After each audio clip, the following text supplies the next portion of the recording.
मेरे एक मैनेजर साहब हुआ करते थे बैक इन दोहा। मैं कतर एयरवेज में था, एयरलाइंस में, और अक्सर हमारी मुलाकात हुआ करती थी फ्लोर पे, पार्किंग एरिया में, कैफेटेरिया में। उनका एक तकिया कलाम था। जब भी हम मिले और वो कहते रहे, how are you Abhishek, how is your family, how is everything back home. तो वो एक के बाद 3 क्वेश्चंस पूछते थे। इससे पहले कि मैं एक भी क्वेश्चंस का उन्हें जवाब दूं, वो आगे निकल चुके होते। तो अक्सर आप लोगों ने ये महसूस किया होगा कि एक तकिया कलाम बन गया है, कैसे हो भाई। लोग बड़े शिद्दत से पूछते हैं कि क्या हालचाल है, लेकिन जवाब सुनने के बाद किसी के पास वक्त और सब्र नहीं है। तो इसी पे 2 लाइनें लिखी हैं मैंने।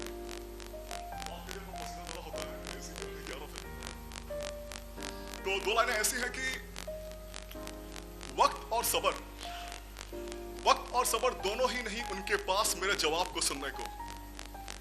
वक्त और सबर दोनों ही नहीं उनके पास मेरे जवाब को सुनने को। तब भी कई लोग बड़े बेबाक पूछ लेते हैं, और मियां कैसे हो। सिर्फ ये 2 लाइन के था। आई थिंक सभी ने इसको कभी ना कभी जरूर एक्सपीरियंस किया होगा। और मैं तो खैर जब से इंडिया वापस आया हूँ और लोगों से मिल रहा हूँ, देख रहा हूँ, अपना बिजनेस सेटअप कर रहा हूँ, तो उसमें ऐसा मैंने देखा है कि काम बनता है तो लोग बात करते हैं, वरना आप कोई पूछता नहीं है। ठीक है, चलिए दूसरे मिसरे की तरफ पढ़ते हैं। दूसरा मिसरा इस तरह से है कि इसी से इन रिलेशन में है कि अक्सर आप लोगों ने ये महसूस किया होगा कि जब कोई आपसे पूछता है, भाई कैसे हो, क्या हाल चाल है, तुरंत जवाब निकलता है कि सब ठीक है, सब बढ़िया। ठीक है, लेकिन यही सवाल अगर आप खुद अपने आप से पूछते हो तो क्या उसी सलीके से जवाब दे पाते हो? नहीं दे पाते हो। सोचिएगा जरूर इस बारे में। ठीक है, एक अजीब सी खामोशी घर कर जाती है इस सवाल के जवाब को ढूंढने में। तो इन्हीं पे कुछ लाइनें लिखी है मैंने, गौर फरमाइएगा कि सब ठीक है ना, सब ठीक है ना, खुद कई बार पूछ लेता हूं खुद से। एक अजीब सी खामोशी घर कर जाती है इस सवाल के जवाब को ढूंढते। हाँ, पर औरों के पूछने में इसमें जरा सी भी देरी नहीं होती। कुछ ठीक ना होते हुए भी सब कुछ कितना ठीक है ये बताने में जुबान बिल्कुल नहीं झिझकती। कुछ ठीक ना होते हुए भी सब कुछ कितना ठीक है ये बताने में जुबान बिल्कुल नहीं झिझकती। जुबान ने भी दिलो दिमाग से अच्छा तालमेल बैठा लिया है। जुबान ने भी दिलो दिमाग से अच्छा तालमेल बैठा लिया है। अंदर से सुनने और कहने के बीच में एक नकली सा चेहरा अपना लिया है। अंदर से सुनने, शुक्रिया, और कहने के बीच में एक नकली सा चेहरा अपना लिया है। इन सब के बीच वो घर की हुई खामोशी जारी रहती है। इन सब के बीच वो घर की हुई खामोशी जारी रहती है। हाँ, सब ठीक है, सब ठीक है, बस यही तलाशती रहती है, बस यही तलाशती रहती है। शुक्रिया, शुक्रिया। तीसरी नज़्म आप लोगों के सामने रखता हूं। ये दोस्ती के ऊपर है। ठीक है, कहते हैं कि दोस्ती बड़ी नायाब चीज होती है। ठीक है, हमारे जिंदगी में बहुत सारे दोस्त ऐसे मिलते हैं जो हमारे साथ रहते हैं और कुछ तो हमारे साथ जिंदगी भर चलते हैं। लेकिन कई बार ऐसा होता है कि जिन लोगों से आपकी बहुत ज्यादा बात हुआ करती थी, जिन लोगों के साथ आप बहुत सारा वक्त बिताया करते थे, किसी न किसी कारण की वजह से आज उनसे बातचीत बंद हो गई। किसी न किसी रीजन की वजह से आप उनसे बातचीत नहीं करते हो। और उसके पीछे यह है कि आपका जो ईगो है, आपका जो खुद ही है, वो सामने आ रहा है। आप सोचते हो कि मैं ही क्यों करूं कॉल, वो भी तो कॉल कर सकता है ना, थोड़ा वक्त निकाल के वो भी तो कॉल कर सकती है ना। और इन सब के बीच क्या होता है कि वक्त बीत जाता है और बहुत देर हो जाती है।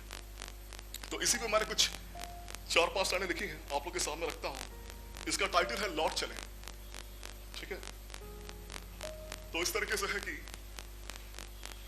आओ ना उसी तरह हंस के बेफिक्र होकर बात कर लें फिर से। आओ ना उसी तरह हंस के बेफिक्र होकर बात कर लें फिर से। काफी अरसा हो गया तुम्हें ढंग से सुने,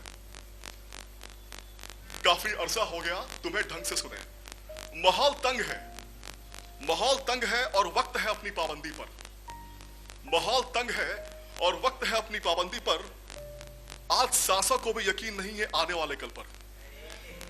आज सांसों को भी यकीन नहीं है आने वाले कल पर। नजदीकियों का तो पता नहीं, नजदीकियों का तो पता नहीं, पर अपनी अपनी खुदी को थोड़ा समेट लेते हैं। चलो ना, पहले की तरह ना सही, पर एक दूसरे के लिए थोड़ा सा वक्त तो निकाल लेते हैं।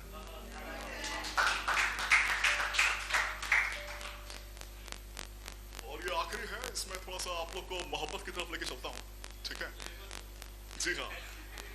और मेरे ख्याल से ये जो लाइनें हैं, ये आज के इस डिजिटल मीडिया, सोशल मीडिया के दौर में इतनी इत्तेफाक नहीं रखती हैं, लेकिन मैं आज से 6 या 10 साल पुरानी बातें कर रहा हूँ, मतलब अपने समय की, ठीक है? आई थिंक सबको वो वक्त जरूर याद होगा कि कई बार आपके घर पे आपकी प्रेमिका या आपकी चाहने वाली मिलने आती थी, ठीक है? और अपना कुछ छोड़ जाया करती थी, कुछ सामान भूल जाया करती थी, ठीक है? और वो तो भूल जाती थी और पूछती रहती थी, लेकिन आपको बड़ी खुशी होती थी, क्योंकि उन चीजों के सहारे आप उसको याद किया करते थे, उन चीजों के सहारे आप उसकी कमी को महसूस किया करते थे, ठीक है? और इन्हीं सब बातों को ध्यान में रखते हुए, और इसी पे कुछ लाइनें हैं जिसका टाइटल है तमन्ना।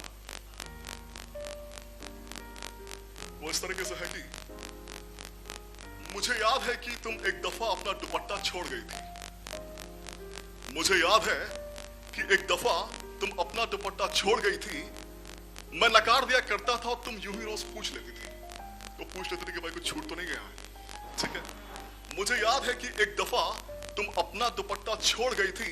मैं नकार दिया करता था और तुम यूं ही रोज पूछ लेती थी। मेरे बिस्तर में तुम्हारा दुपट्टा कहीं खो गया था। मेरे बिस्तर में तुम्हारा दुपट्टा कहीं खो गया था। तुम्हारी मेरी तरह ही मेरी चादर से लिपट कर सो गया था।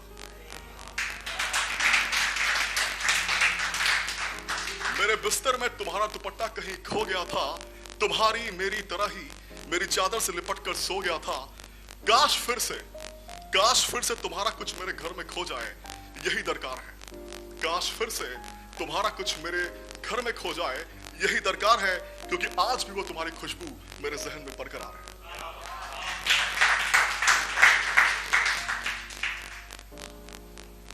लास्ट ईयर जब कोविड की सिचुएशन थी, तो कई लोग हमारे साथ के बिछड़ गए, ठीक है? और कोविड की वजह से नहीं, इन सारी चीजों की वजह से लोगों ने काफी सुसाइड भी किया है, ठीक है? मैं जब दोहा में था तो मैंने सुशांत सिंह के बारे में पढ़ा और कई ऐसी चीजें पढ़ी, ठीक है? और मुझे लगता है कि जब कोई आपको छोड़ के जाता है या ऐसा कोई कदम उठाता है कि भाई मैं जा रहा हूं दुनिया से, उसमें सबसे बड़ी चीज ये होती है कि हम उससे अपना वक्त दे नहीं पाते हैं। जैसे मैंने पहले ही कहा कि वक्त एक ऐसी चीज है, अगर आप किसी को दीजिए तो इससे बड़ा गिफ्ट लाइफ में कुछ नहीं है, टाइम। कोई टाइम की कमी सबके पास है। तो इसी पर मैंने एक 4 लाइनें लिखी हैं जिसका टाइटल है आखिरी इल्हाम। इल्हाम मतलब पैगाम होता है। एक जाना वाला व्यक्ति जो दुनिया छोड़ के जा रहा है, वो सबसे ये कहना चाहता है कि कहते हैं कि कुछ दर्द बर्दाश्त के बाहर होते हैं। कहते हैं कि कुछ दर्द बर्दाश्त के बाहर होते हैं। क्या चलोगे मेरे साथ उन्हें महसूस करने? कहते हैं कि कुछ दर्द बर्दाश्त के बाहर होते हैं। क्या चलोगे मेरे साथ उन्हें महसूस करें? अगर अकेले गया ना मैं तो शायद कभी वापस नहीं आऊंगा। अगर अकेले गया ना मैं तो शायद कभी वापस नहीं आऊंगा। सब कुछ पीछे छोड़ बहुत दूर निकल जाऊंगा। हाँ, मालूम है कि तुम्हारा वक्त मुझसे भी ज्यादा कीमती है। हाँ, मालूम है कि तुम्हारा वक्त मुझसे भी ज्यादा कीमती है। सब किसी भीड़ में है, सबको वक्त से भी आगे निकलने की जल्दी है। सब किसी भीड़ में है, सबको वक्त से भी आगे निकलने की जल्दी है। चलो खैर, सोचा कि जाते जाते एक बार पूछ लेता हूं। सोचा कि जाते जाते एक बार पूछ लेता हूं। अब अकेले ये दर्द बर्दाश्त नहीं होता। अब इसे यहीं अपने साथ खत्म करता हूं। इसे अपने साथ खत्म करता हूं। शुक्रिया।